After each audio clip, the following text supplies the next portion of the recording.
Welcome to another edition of GSB TV. We appreciate you joining us today. I'm Chris Barnes, and joining me today, Mr. Dustin Casebolt.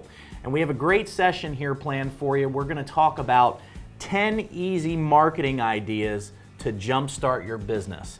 This is a great piece that was actually created by one of our business partners here at Tarkenton Companies, a gentleman by the name of Ted Jenkin.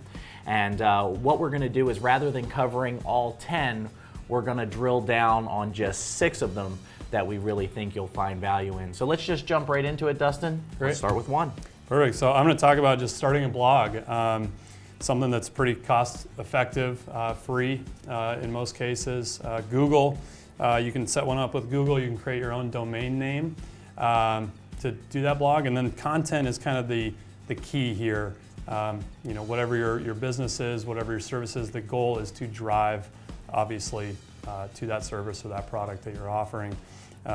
Creating your own content is good. It's shows your personality. Well, and the other thing I like about that is he says in the article, don't worry about viewership initially early on, because it'll come. But don't worry early on that you might not be getting the most eyeballs on it. But content is key. Right, and you can, sorry Chris, you can also promote, when somebody goes out there to Google it, you want to be able to promote that about $50 to $100 a month.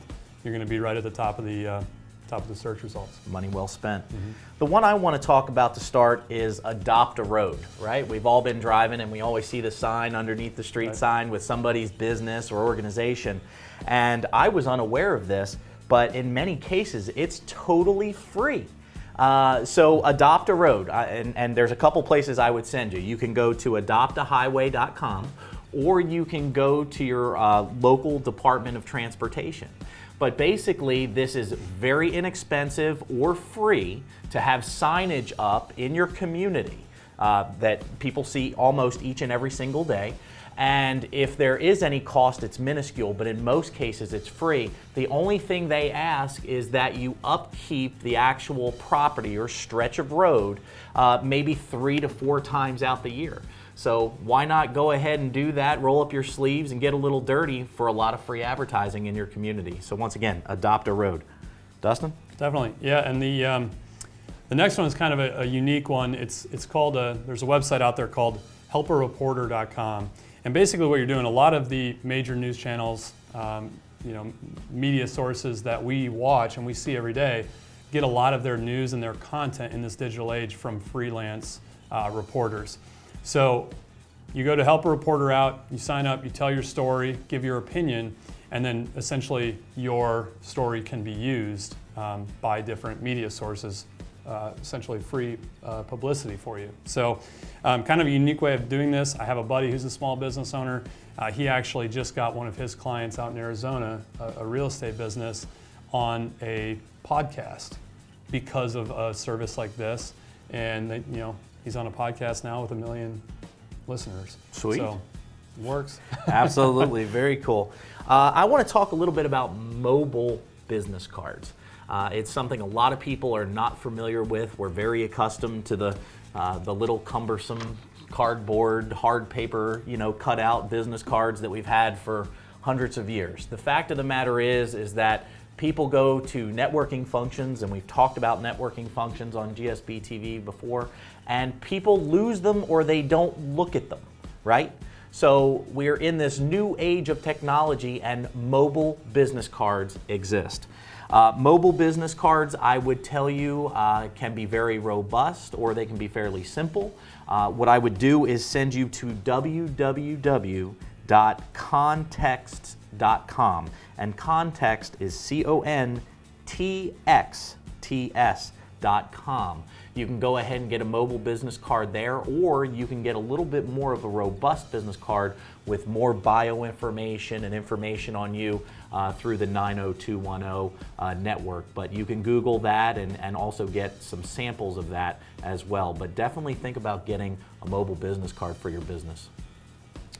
Yeah, and I'll jump kind of springboard off the last topic there, and that's podcasts or internet radio. Again, something similar to the blog concept, right, where it's a free, in most cases, a free way of putting your content out there. The nice thing about internet radio or podcasts is not live. You can create your content, you can talk about it, you can edit out what you don't like, you can clean it up a little bit. Whether you're doing it yourself, you're hiring somebody, you find a teenager, they can pretty much all do it nowadays. But essentially what we're looking for here is, again, not necessarily listeners right away or anything like that, just content, right? The listeners will come. Again, you can promote it through like a Google ad boost. Yeah, that's the podcast. Well, and one of the podcasts that Ted was talking about is one that he runs is one called Shrimp Tank. Can you talk a little bit about that? Yeah, so Shrimp Tank is a program Tarkenton Financial uses to get in front of, to help advisors and insurance producers out there to get in front of small business owners. And again, Ted really talks about, one, you don't have to be that on-air morning DJ personality that can go off the cuff. Sure. And you don't necessarily need the listeners right away, because the goal is, what he does is he gets on with a business owner and talks about their business. They'll bring on sometimes a college kid from the area to talk about a business idea that maybe they have, an entrepreneurship program. And really his goal is to get in front of the business owner that he has on the show. So it doesn't matter if one person's listening or a million people are listening. He's got his goal of getting in front of that business owner. So absolutely, and that's a great program, but content is driven by other people in the community. It's very cool. Right. The last one I want to talk about is actually pretty cool, and what we're talking about is non-traditional ads or specialty items. And in many cases, a lot of companies, they have the stereotypical shirts with their logos, coffee mugs, cups, pens, whatever it might be. But what Ted's talking about is non-traditional things. In this particular piece, he talks about retractable earbuds for iPhones, because so many people that he works with have iPhones, and they have these retractable headphones that he can put all of his information on and his company name and things of that nature. So he says, you can do these things to stand out from the crowd, and I just kind of wanted to give you an idea. It's not just headphones, it's things like this. This is a great piece, you use it, I do. right? It's a tape measure, it's a level, it's got a pen, it's got a notepad, and right there on the front is the business name. This would be considered a non-traditional marketing piece. This was sent out by one of our partners to us, and trust me, people here in the office, they use this like crazy. And every time you use it, right there on the front, there's the business. So think outside the box when it comes to your marketing collateral and giveaways. But we appreciate you joining us again for another episode of GSB TV. And remember, as always, if you need more marketing ideas or thinking outside of the box type ideas for marketing and getting in front of more business owners, visit us at gosmallbiz.com. So we appreciate you being with us, and we'll look forward to seeing you next week for another edition of GSB TV.